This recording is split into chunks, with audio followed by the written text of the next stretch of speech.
What happens when a British chat show legend, known for his cheeky wit and celebrity takedowns, invites a Hollywood icon whose life has been dissected by scandals and spotlights? The air hummed with possibility, or peril. The studio was a cocoon of controlled glamour, tucked away in the bowels of BBC Television Centre in London. Two armchairs faced each other at a slight angle, their deep burgundy leather creased from years of famous backsides. Between them sat a low glass table, its surface polished to a mirror sheen that caught the soft glow of overhead lights. No massive audience here, just a small cluster of about 50 spectators, hand-picked for their discretion, seated in shadowed rows beyond the camera line. 3 cameras loomed, a wide-angle beast on a dolly track, a mid-shot trained on the guest's chair, and a close-up rig angled toward the host. Microphones were clipped to lapels, their thin wires snaking discreetly down shirts, whispering faint static with every shift. The lights buzzed softly, a constant low hum like distant bees, casting warm pools that hid the chill of the air-conditioned space. Jonathan Ross adjusted his tie, a flash of silk under his tailored suit jacket. At 50-something, he carried the weight of decades in television interviews with prime ministers, rock gods, and silver screen sirens. His mind flickered briefly to that time with Bowie, the easy banter that had flowed like good whiskey. Tonight felt different, a subtle fatigue tugging at his eyelids from the late-hour taping. He tapped his pen against a notepad on his knee, the click echoing in the pre-show quiet. Across from him, the empty chair waited. Then, the guest arrived. Johnny Depp strode in with that signature saunter, his frame lean and layered in eccentric finery, a fedora tipped low, rings glinting on fingers, a faint scar peeking from under his collar like a whispered secret. The small audience murmured appreciatively as he settled in, crossing his legs with a casual grace. Depp's eyes, dark and watchful, scanned the set before landing on Ross. A production assistant whispered something into a headset off stage, mic check, 30 seconds, the words barely audible over the hum of the lights. Ross leaned forward slightly, his voice warm and laced with that trademark Wasi lisp. "Johnny, welcome back to the show. It's been a few years, how have you been keeping?" Depp smiled, a crooked thing that didn't quite reach his eyes, fiddling with a silver ring on his thumb, the motif of tarnished metal that caught the light like old pirate treasure. "Oh, you know, Jonathan. Sailing through storms, as always. Grateful to be here, mate." The audience chuckled softly, a ripple of polite amusement. Ross nodded, his pen pausing mid-tap. He sensed the guarded edge in Depp's tone, like a man accustomed to parrying blades. "Glad to hear it. Let's start light, your latest project, that pirate flick reboot. Fans are buzzing. What drew you back to the high seas?" Depp leaned back, the leather creaking under him. "The seas always called to me. It's freedom, isn't it? No scripts, no judgments. Just waves and whatever monsters lurk below." His voice was low, drawling, with a hint of that Kentucky drawl peeking through the adopted eccentricity. He paused, eyes flicking to the mid-camera, as if addressing an invisible jury. Ross jotted a quick note, the paper rustling faintly. Internally, he noted the deflection, always the metaphor, never the man. But he kept his smile easy. "Freedom sounds ideal. And family? You've got the kids, how do they fit into this whirlwind life of yours?" A micro pause from Depp, his ring twisting halting for a beat. Vulnerability flickered, brief as a shadow, his shoulders tensed, remembering perhaps the custody battles splashed across tabloids. "They're my anchor, Jonathan. In a world that loves to spin tales, they're the real story. Private, precious." He swallowed, the mic picking up the subtle click in his throat. The audience shifted, a few exchanging glances. Ross pressed gently, his questions like soft jabs. "Private, yes, that's a word that comes up a lot with you. With the films, the music, the art, how do you balance the creative outpouring with keeping parts of yourself off limits?" Depp's laugh was short. Almost a bark. "Balance? It's more like a tightrope over an abyss. You give what you choose, and the vultures take the rest." He uncrossed his legs, the chair scraping faintly on the studio floor, a sound like nails on chalkboard in the quiet. Camera wide pulled back slowly, capturing the subtle shift in posture. Ross felt the air thicken, his own fatigue sharpening into focus. Time to pivot. "Speaking of the past, your legacy in Hollywood. From Edward Scissorhands to now, you've shaped misfits into icons. But controversies have shadowed that. How do you reflect on those chapters? Depp's jaw clenched, visible even under the scruff of beard. Reflect? I live forward, mate. The past is a mirror cracked by others' hands. He leaned in, eyes narrowing. People love a villain arc, don't they? Easier than nuance. Ross tilted his head, his pen tapping, resuming a rhythmic Morse code of building tension. He recalled his own brushes with scandal, the Ofcom complaints that had nearly derailed his career. Empathy stirred, but duty called. Nuance is key. Yet, in the public eye, actions echo. Your legal battles, the headlines, do you see them as part of that legacy, or something imposed? A murmur from the audience, like wind through leaves. Depp's fingers tightened on the armrest, the silver ring digging into skin. Imposed? Absolutely. The courtroom became a circus, and I was the unwilling ringmaster. But survival teaches you, truth bends, but it doesn't break. His voice edged sharper, a flash of contempt in the drawl. Offstage, a producer exchanged a glance with the director, their whispers muted but urgent. He's heating up. The lights hummed louder in the pause, as if amplifying the unspoken. Ross nodded slowly, his internal beat registering Depp's defensiveness as a shield, cracked but unyielding. Truth, yes. But in those battles, privacy clashed with exposure. You fought for your narrative, yet platforms profited from the spectacle. Does that irony sting? Depp bristled, his posture straightening. Irony? Call it theft. Visibility isn't a gift, it's a blade. You hand over your story, and they carve it into clickbait. He gestured vaguely toward the cameras, the wire of his mic swinging with a soft twang. Privacy is control, Jonathan. Lose that, and you're just meat for the machine. The audience stirred again, a phone screen lighting up in the dim rose as someone discreetly typed. Ross felt the moral pivot approaching, his questions honing like a blade. He set down his pen, the click deliberate. Control is a theme in your work too, Captain Jack, always one step ahead. But in real life, when exposure reveals wounds, do you own the scars, or blame the light? Depp's eyes flicked to the scar under his collar, a subconscious tell. Vulnerability surfaced again, raw and fleeting, a breath caught, remembering perhaps the allegations, the public unraveling. Scars are mine to bear, not parade. But the light? It's often held by those who profit from the burn. His tone turned sardonic, an aphorism slipping out. Authenticity is a luxury the exposed can't afford. Ross leaned forward, the table's sheen reflecting his steady gaze. The friction built, public and private grinding like tectonic plates. Yet, as a public figure, that exposure comes with privilege. Platforms, influence, it's a double-edged sword. When you speak of theft, do you acknowledge the burdens it places on others involved? Depp countered swiftly, his words a reversal. Privilege? It's a gilded cage. And burdens? Everyone carries their own.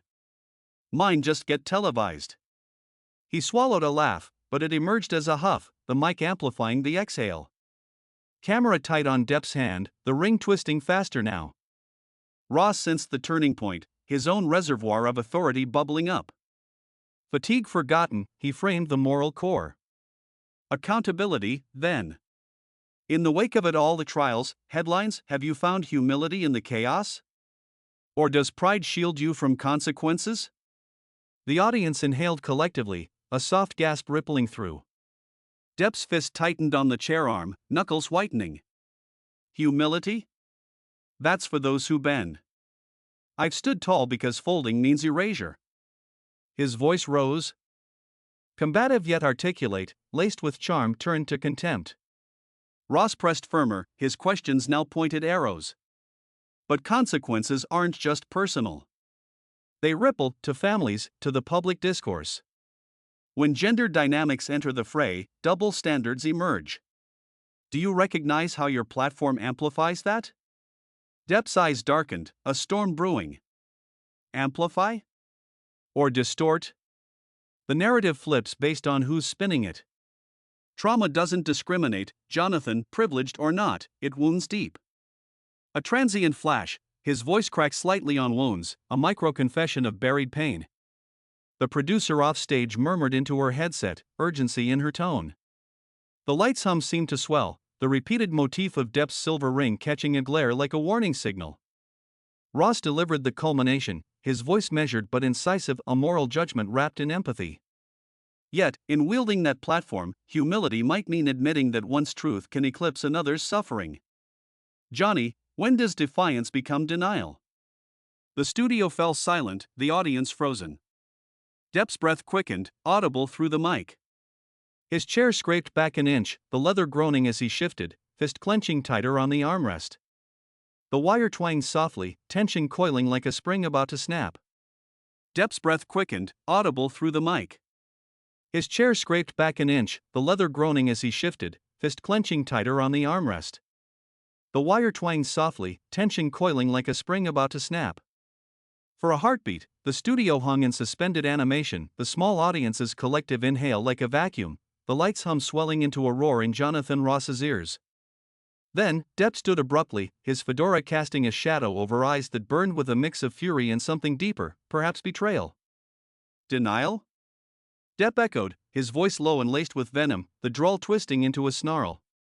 He yanked at the microphone clipped to his lapel, the wire snapping free with a sharp pop that echoed through the speakers. That's rich coming from a man who's made a career out of poking at scars for ratings. He tossed the mic onto the glass table, where it clattered against the sheen, sending a faint crack spiderwebbing across the surface, an unintended metaphor for the moment. The audience gasped, a wave of murmurs rippling through the shadowed rows. Phones lit up like fireflies, fingers already tapping screens to capture the unraveling. Ross remained seated, his composure cracking only in the subtle widen of his eyes, a flash of regret mingling with professional resolve. Internally, he replayed his words. Had he pushed too far? The scar under Depp's collar seemed more pronounced now, a silver ring on his finger catching the glare as he turned toward the exit. Johnny, wait, Ross started, half rising, but Depp was already striding off the set, his boots thudding against the studio floor. The mid-camera swiveled frantically to follow, the wide angle pulling back to capture the chaos. Offstage, the producer bolted from her chair, headset askew, whispering urgently into it, cut to commercial, now. But the tape rolled on, the red lights blinking like accusatory eyes. Depp paused at the edge of the set, just beyond the pool of lights, turning back for one final barb. You talk of humility, Jonathan? Try practicing it instead of preaching. His voice carried without the mic, raw and unfiltered, slicing through the hum. Then he was gone, the stage door slamming with a finality that vibrated the air. The small audience erupted into a buzz, whispers turning to chatter, a few scattered claps that died awkwardly. One spectator, a young woman in the front row, lowered her phone, her face pale as if she'd witnessed a car crash. Ross sank back into his chair, the burgundy leather creaking under him. He rubbed his temple, the pen he'd set down earlier now forgotten on the table. Fatigue crashed over him like a wave, mingled with a professional adrenaline that left his hands trembling slightly. Well, folks, he said to the cameras, forcing a wry smile that didn't reach his eyes, that was unexpected. We'll be right back after this. The director called cut. And the lights dimmed slightly, the hum fading to a murmur. In the control room, pandemonium reigned. Monitors replayed the walkout in slow motion, Depp's fist clench, the mic toss, the door slam.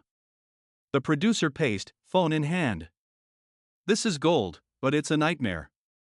Legal's going to have our heads. Assistants scrambled, pulling up social media feeds on secondary screens. Already, the storm brewed, #DeppWalkout trending on X, clips circulating like wildfire.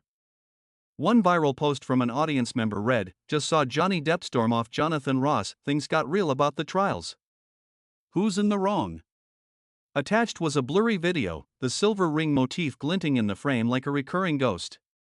Back on set, the crew swarmed.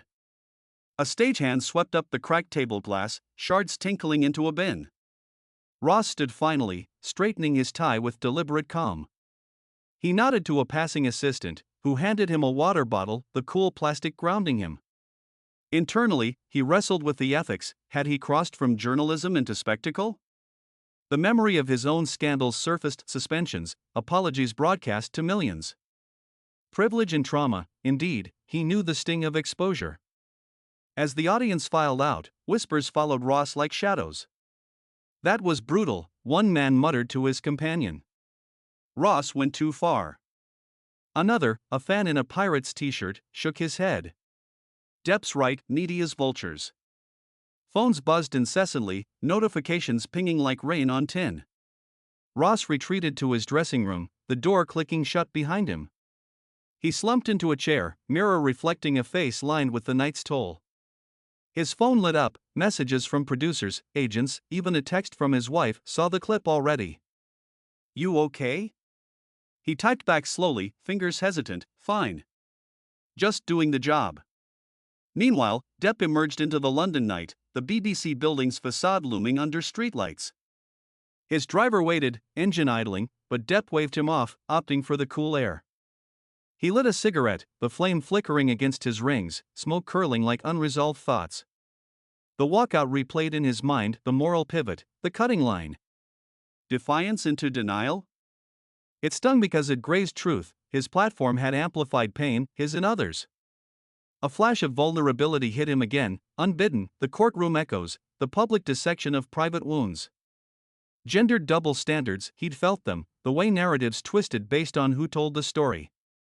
Paparazzi swarmed as he hit the sidewalk, flashes popping like gunfire. "Johnny! What happened in there?" one shouted. He ignored them, hailing a cab instead, the silver ring tapping against the window as he slid in. "Airport," he muttered to the driver, though his flight wasn't until morning. The cab pulled away, London blurring into streaks of light. Inside, Depp scrolled his phone, the social media storm hitting full force. Tweets poured in, supporters rallying with #StandWithDepp, decrying media overreach, critics piling on, #RossWasRight trending alongside clips of the exchange. One post from a women's advocacy group read, "When does defiance become denial?" Spot on, Jonathan. Accountability matters. Another, from a fan account, "Johnny's been through hell, leave him alone." The fallout escalated online, a digital battlefield. Memes proliferated, Depp's mic toss edited into pirate sword fights, Ross's face superimposed on inquisitors. News outlets picked it up, BBC News ran a segment, "Depp storms off Ross show amid tense exchange," with pundits debating media ethics. "Is this spectacle or scrutiny?" one asked. Views skyrocketed, the clip amassing millions in hours. Sponsors buzzed the producers, some thrilled by the buzz, others wary of backlash. For Ross, the immediate consequences materialized in a late-night meeting. Back at the studio, executives huddled in a conference room, coffee steaming on a table much like the shattered one on set. "Views are through the roof," the head producer said, scrolling analytics. "But complaints are flooding and Ofcom's watching." Ross sat at the end, nursing his fatigue. "I stand by the questions," he said quietly. "It's about balance, control versus exposure."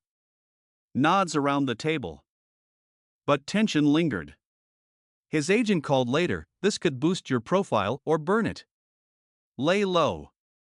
Depp, en route to the airport, fielded calls from his team. "Damage control," his publicist urged. "Statement?" Depp stared out at the Thames glittering under bridges.